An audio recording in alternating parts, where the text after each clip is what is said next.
मुझे आशा है आप सभी अच्छे और प्रसन्न होंगे। चलिए आज हम पढ़ते हैं पाठ 9 सर्वनाम।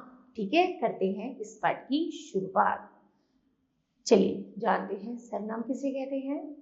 सर्वनाम उन शब्दों को कहा जाता है जिन शब्दों का प्रयोग संज्ञा शब्द के स्थान पर किया जाता है। सर्वनाम दो शब्दों के योग से बना है, सर्व जमा नाम। जो शब्द संज्ञा के स्थान पर प्रयुक्त हो उसे सर्वनाम कहा जाता है। जैसे कमल 7वीं कक्षा में पढ़ता है, कमल स्कूल जा रहा है, कमल के पिताजी पुलिस में हैं, कमल की माताजी अध्यापिका हैं, कमल की बहन खाना बना रही है। अर्थात बच्चों, उपयुक्त वाक्यों में कमल शब्द क्या है? संज्ञा है, अर्थात एक नाम है तो नाम क्या है? संज्ञा है। इसका बार बार प्रयोग हुआ है। एक ही शब्द का जब बार बार होना अथवा दोहराना वाक्यों को अरुचिकर बनाता है, किंतु यदि हम एक वाक्य में कमल संज्ञा शब्द का प्रयोग कर अन्य सभी जगह सर्वनाम का प्रयोग करें तो वाक्य रुचिकर व आकर्षक बन जाएंगे। जैसे कमल 7वीं कक्षा में पढ़ता है, वह स्कूल जा रहा है, उसके पिताजी पुलिस में हैं, उसकी माताजी अध्यापिका है, उसकी बहन खाना बना रही है। ठीक है, वह, उसके, उसकी सर्वनाम शब्द है। संज्ञा के स्थान पर इनका प्रयोग करने से हम अपनी बात को आकर्षक और रुचिकर बना सकते हैं। मूलतः सर्वनामों की संख्या 11 है। मैं, तू, आप, यह, वह, जो, सो, कौन, कोई, क्या और कुछ आदि। इस तरह ये सर्वनाम शब्द है।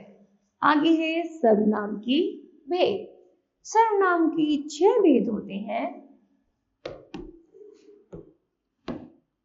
पुरुषवाचक सर्वनाम, निश्चयवाचक सर्वनाम, अनिश्चयवाचक सर्वनाम, संबंधवाचक सर्वनाम, प्रश्नवाचक सर्वनाम, निजवाचक सर्वनाम। पहला है पुरुषवाचक सर्वनाम, इसे कहते हैं। चलिए जानते हैं। जो सर्वनाम वक्ता, श्रोता तथा अन्य किसी के लिए प्रयुक्त होते हैं उन्हें पुरुषवाचक सर्वनाम कहते हैं। जैसे उसने मुझे बोला था कि तुम खाना बना रही हो। इस वाक्य में 3 प्रकार के पुरुषवाचक शब्द आए हैं, उसने, मुझे और तुम। अतः स्पष्ट है कि पुरुषवाचक सर्वनाम के 3 भेद होते हैं, उत्तम पुरुष, मध्यम पुरुष और अन्य पुरुष। ठीक है, पहला है उत्तम पुरुष। उत्तम पुरुष किसे कहते हैं? वक्ता। जिन शब्दों का प्रयोग स्वयं के लिए करता है उन्हें उत्तम पुरुष कहते हैं। जैसे मुझे तुम्हारी पुस्तक चाहिए, यह कहानी मैंने लिखी है। दूसरा है मध्यम पुरुष, वक्ता। जिन शब्दों का प्रयोग श्रोता के लिए करता है उन्हें मध्यम पुरुष कहते हैं। जैसे तुम कहाँ रहते हो, तुमने गृह कार्य नहीं किया। ठीक है, अन्य पुरुष है वक्ता और श्रोता। जिन शब्दों का प्रयोग किसी अन्य व्यक्ति के लिए करता है उन्हें अन्य पुरुष कहते हैं। जैसे वे तुम्हारी बकरियां हैं, वह तुम्हारी गाय है। अर्थात मुझे, यह, तुम, तुमने, वह, मैंने आदि शब्द किसमें आते हैं? आदि शब्द पुरुषवाचक सर्वनाम के अंतर्गत आते हैं। नंबर 2 है निश्चयवाचक सर्वनाम।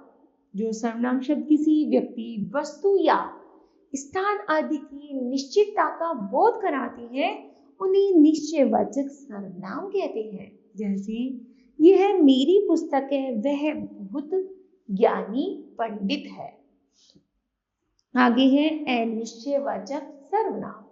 जो सर्वनाम शब्द किसी व्यक्ति, वस्तु, स्थान आदि की निश्चितता का बोध नहीं कराते उन्हें अनिश्चयवाचक सर्वनाम कहते हैं। जैसे उसने कुछ नहीं लिया, कोई आ रहा है, तो कुछ और कोई मिलाकर क्या हुआ, अनिश्चय। हमें पता ही नहीं है कि कौन आ रहा है ना, तो यहाँ पर हुआ अनिश्चयवाचक सर्वनाम।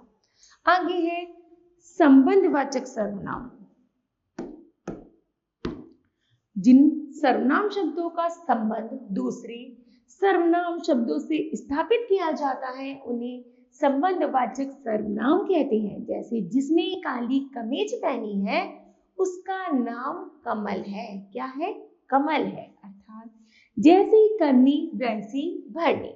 तो यहाँ पर उपयुक्त उदाहरण में एक दूसरे का संबंध एक दूसरे पर निर्भर करता है, इसलिए यहाँ संबंधवाचक सर्वनाम है। आगे है प्रश्नवाचक सर्वनाम।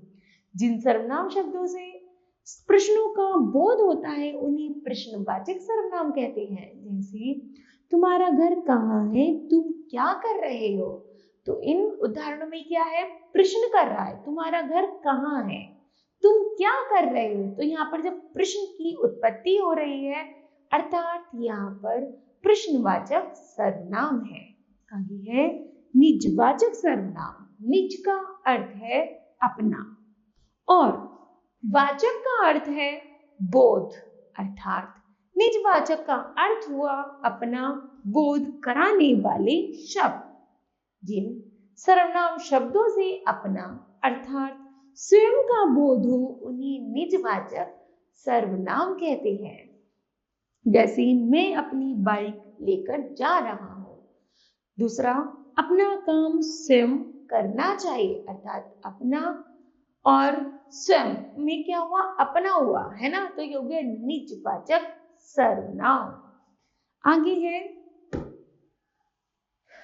जानते हैं इस पाठ की महत्वपूर्ण तथ्य। संज्ञा के स्थान पर प्रयुक्त किए जाने वाले शब्दों को सर्वनाम कहते हैं। सर्वनाम के 6 भेद होते हैं: पुरुषवाचक सर्वनाम, निश्चयवाचक सर्वनाम, अनिश्चयवाचक सर्वनाम, संबंधवाचक सर्वनाम, प्रश्नवाचक सर्वनाम और निजवाचक सर्वनाम। पुरुषवाचक सर्वनाम के 3 भेद होते हैं: उत्तम पुरुष, मध्यम पुरुष और अन्य पुरुष। आगे है आप सर्वनाम का प्रयोग निजवाचक तथा पुरुषवाचक दोनों सर्वनामों में किया जाता है। ठीक है, तो मुझे आशा है बच्चों यह पाठ आपको भली भांति समझ आया होगा। धन्यवाद।